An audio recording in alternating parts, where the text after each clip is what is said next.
One of the first problems encountered by a design engineer is to ensure that the strength of the part always exceeds the stress due to the applied loads.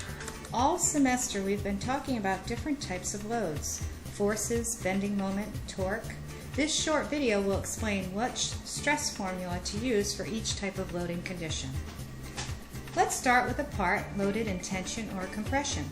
Axial stress is the type of stress that would be calculated for parts loaded in pure tension or compression.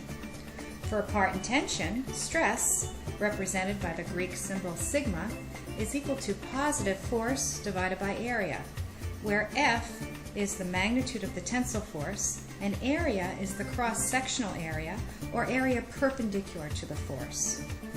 For a part in compression, the stress is equal to negative force divided by area. Our second stress equation is the flexure formula used to calculate bending stress.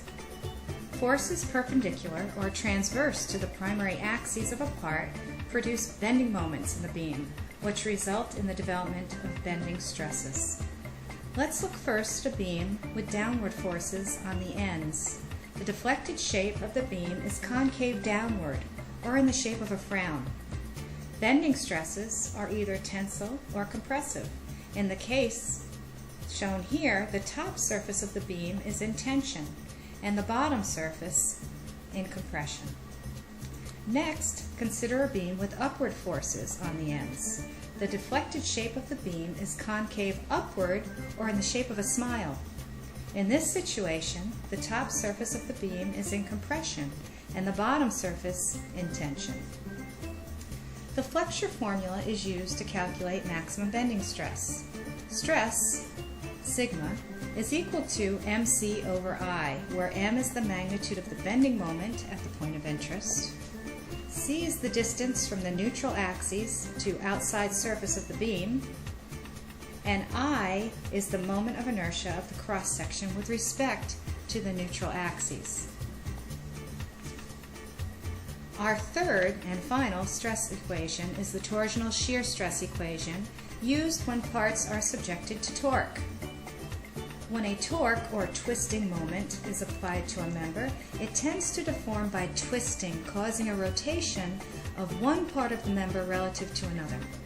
The twisting results in shear stress, represented by the Greek symbol tau, and it's equal to torque times R divided by J, where T is the applied torque, R is the radial distance from the center of the shaft to the point of interest, and J is the polar moment of inertia.